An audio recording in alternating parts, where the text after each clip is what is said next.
అయోధ్యలో రామమందిరం పూర్తి అయింది. మరి ఇప్పుడు పూర్తి కావాల్సిన శివుని కార్యం ఒకటి ఉంది. అదే జ్ఞానవాపి మసీద్ దగ్గర ఉన్న శివుని మందిరం. కోర్టులో జ్ఞానవాపి మసీదు మీద ఆర్గ్యుమెంట్స్ జరిగి ఆర్కియాలజీ సర్వే ఆఫ్ ఇండియాని సర్వే చేసి రిపోర్ట్ సబ్మిట్ చేయమన్న సంగతి తెలిసిందే. అయితే ఇప్పుడు ఆర్కియాలజీ సర్వే ఆఫ్ ఇండియా ఒక సంచలన రిపోర్ట్ని కోర్టు వారికి సబ్మిట్ చేయడం జరిగింది.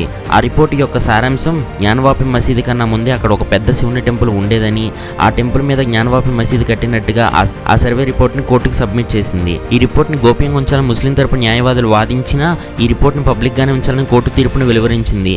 ఎట్టకేలకు ఈ సర్వే రిపోర్ట్ని జనవరి 25, 2024న ఈ కేసు వాదిస్తున్నటువంటి అడ్వకేట్ విష్ణు శంకర్ జైన్ ప్రెస్ ముందు చదివి వినిపించడం జరిగింది. ఇది ఒక పెద్ద స్టెప్ అని చెప్పుకోవాలి. ఒకప్పుడు మొఘల్స్ రూలింగ్లో హిందూ టెంపుల్స్ ధ్వంసం చేసి మసీదుని నిర్మించారు. అప్పుడు ధ్వంసం కాబడిన బాగా ప్రాముఖ్యమైన ఆలయాలు: 1 అయోధ్యలోని రామ మందిరం, 2 మధురలోని శ్రీకృష్ణుని టెంపుల్, 3 జ్ఞానవాపిలోని శివుని టెంపుల్. అయోధ్యలో రామ మందిరం ఆల్రెడీ సాధించగా మధురలోని శ్రీకృష్ణుని టెంపుల్ హైకోర్టులో హియరింగ్లో ఉంది. జ్ఞానవాపిలోని శివుని టెంపుల్ మీద ఆర్కియాలజీ సర్వే ఆఫ్ ఇండియా ఇప్పుడే రిపోర్ట్ని సబ్మిట్ చేయడం జరిగింది.